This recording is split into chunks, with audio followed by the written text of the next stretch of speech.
ओम नमो भगवते वासुदेवाय नमः। स्वागत है आप सभी का मेरे यूट्यूब चैनल पर। मैं हरिओम शर्मा आज आपको ज्येष्ठ मास की सुंदर कथा सुना रहा हूँ। देवऋषि नारद जी कहते हैं, जैसे सतयुग जैसा युग, वेद समान शास्त्र, गंगा जी जैसा तीर्थ, जलदान जैसा दान, भार्या समान सुख, खेती जैसा धन, जीवन के समान लाभ, नेत्रों के समान ज्योति, भोजन के समान तृप्ति, सत्य के समान यश, आरोग्यता के समान हर्ष कोई दूसरा नहीं। ऐसे ही ज्येष्ठ मास में भगवान की पूजा और जलदान के बराबर कोई भी पुण्य नहीं है। देवऋषि नारद जी कहते हैं, हे राजन, जैसे सतयुग जैसा युग, यानी सतयुग में चारों पैर धर्म के होते हैं, उसमें धर्म ही सब कुछ होता है। उसी प्रकार वेद समान शास्त्र, और जो व्यक्ति वेद पढ़ लेता है उसे सभी शास्त्रों का सब कुछ ज्ञान हो जाता है। गंगा जी जैसा तीर्थ, और गंगा जी में स्नान करने से हमारे सभी प्रकार के दोष दूर हो जाते हैं। प्रत्येक व्यक्ति को गंगा स्नान जरूर करना चाहिए। जलदान जैसा दान, और जलदान के समान कोई भी दान नहीं है। जिस प्रकार से अन्नदान का महत्व होता है, उसी प्रकार से जलदान का बड़ा महत्व होता है। जलदान के बराबर कोई दान नहीं। भार्या समान सुख, और अपनी पत्नी के समान कोई सुख नहीं होता। उसी प्रकार खेती जैसा धन, और जिसके पास खेत हो वह उसके पास समझो हर प्रकार का सुख और वैभव प्राप्त हो गया। जीवन के समान लाभ, और व्यक्ति के जीवन के समान कोई भी बड़ा मूल्य नहीं है। नेत्रों के समान सुख ज्योति, भोजन के समान तृप्ति, और भोजन से जिस प्रकार से तृप्ति होती है उस प्रकार से किसी भी चीज़ से तृप्ति नहीं हो सकती, क्योंकि भूख तो भोजन से ही शांत होती है। सत्य के समान यश, और जो व्यक्ति हमेशा सत्य बोलते हैं, जो व्यक्ति हमेशा सत्य बोलते हैं उसके बराबर कोई भी सुख और यश नहीं। आरोग्य के समान हर्ष, यानी शरीर अगर निरोगी हो तो व्यक्ति हर प्रकार का सुख और वैभव प्राप्त करता है। ऐसे ही वैशाख मास में भगवान विष्णु की पूजा और जलदान का विशेष महत्व है। जो इस मास को व्रता गमा देते हैं वह धर्महीन शीघ्र ही पशु योनि को पाते हैं, और वह पशु योनि में जाते हैं। संसार में अनेक प्रकार के व्रत तपादि हैं जो अत्यंत कष्ट साध्य हैं, और उनसे फिर जन्म लेना पड़ता है। परंतु वैशाख और ज्येष्ठ मास में केवल स्नान मात्र से मनुष्य मोक्ष को प्राप्त कर लेता है। अनेकों प्रकार के ऐसे कठिन व्रत हैं, अनेकों प्रकार के ऐसे तप हैं जिनसे शरीर को बेहद ही कष्ट मिलता है।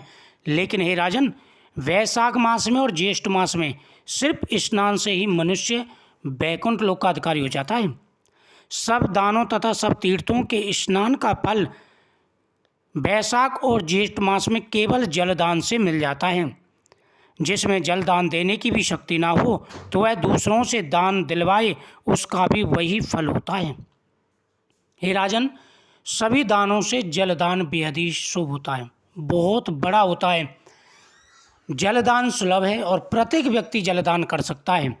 जो व्यक्ति ज्येष्ठ मास में, वैशाख मास में जल का दान करते हैं उनके पुण्य को कोई नहीं लिख सकता। अगर जलदान देने का भी सामर्थ्य ना हो, यानी जलदान एक तो सुलभ है, आसानी से मिल जाता है, अगर इसका भी सामर्थ्य ना हो, जलदान देने का भी सामर्थ्य ना हो, तो व्यक्ति को दूसरों से जलदान करवाना चाहिए। जिसमें जलदान देने की शक्ति ना हो वह दूसरों से दान दिलवाए, उसका भी वही फल होता है। जो पतकों के लिए प्याऊ लगवाता है, गर्मी का मौसम होता है बहुत ज़्यादा, और उसमें पतकों के लिए अगर प्याऊ लगवाता है, जो व्यक्ति पतकों के लिए प्याऊ लगवाता है वह अपने कई कुलों का उद्धार कर लेता है। प्याऊ लगाने से देवता, पितर तथा ऋषि अत्यंत प्रसन्नता को प्राप्त होते हैं। और प्याऊ लगाने से, जो व्यक्ति प्याऊ लगवाता है या खुद लगाता है, उससे देवता, पितर और ऋषि तीनों ऋणों की पूर्ति हो जाती है। प्रत्येक व्यक्ति के ऊपर जन्म के साथ ये तीन ऋण होते हैं। जब तक ये तीन ऋणों की पूर्ति ना करे उसका उद्धार होना मुश्किल होता है। उसी प्रकार से जलदान करने से इन महीनों में तीनों ऋणों की प्राप्ति हो जाती है। जो जल की इच्छा हो तो जलदान, जो पवन की इच्छा हो तो पंखा दान, जो प्यासे को जल पिलाता है वह राजसू यज्ञ का फल प्राप्त कर लेता है।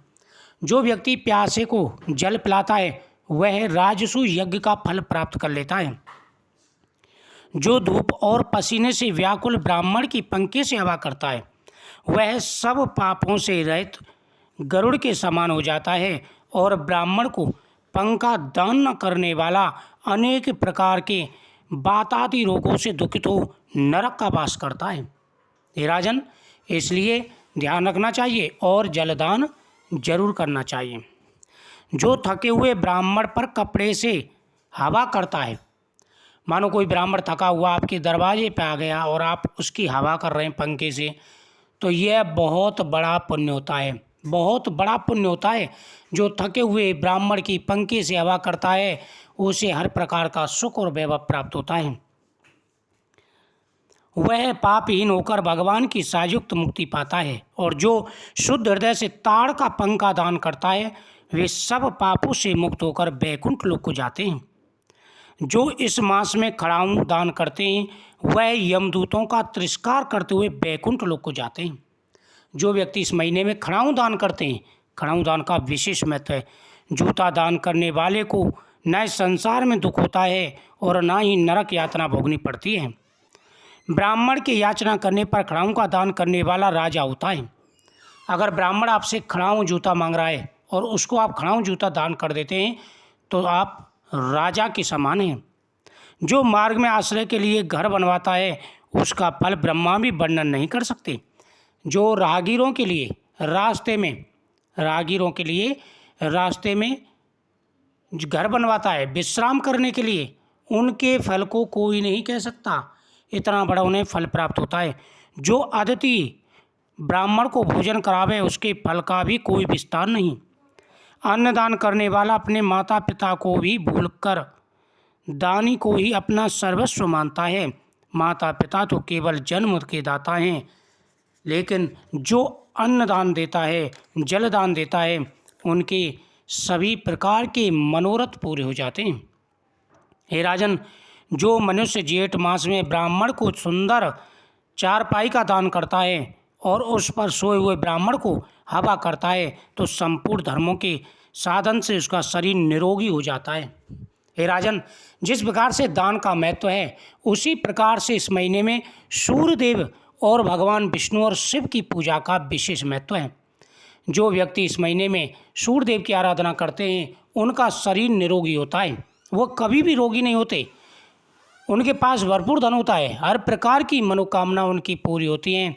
उसी प्रकार से जो व्यक्ति भगवान विष्णु और भगवान शिव का पूजन करते हैं उन्हें हर प्रकार का सुख और वैभव प्राप्त होता है। तो प्रत्येक व्यक्ति को इस महीने में दान पुण्य करना चाहिए, जलदान, अन्नदान जरूर करना चाहिए।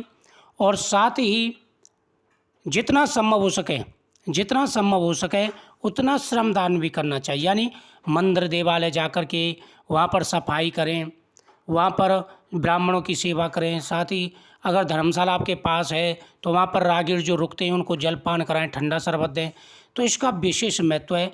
ऐसा करने से हर प्रकार के मनोरथ पूरे हो जाते हैं। तो दोस्तों, मुझे उम्मीद है आपको ये कथा बहुत ही सुंदर लगेगी।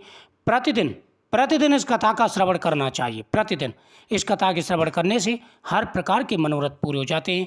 ओम नमो भगवते वासुदेवाय नमः। ओम नमः।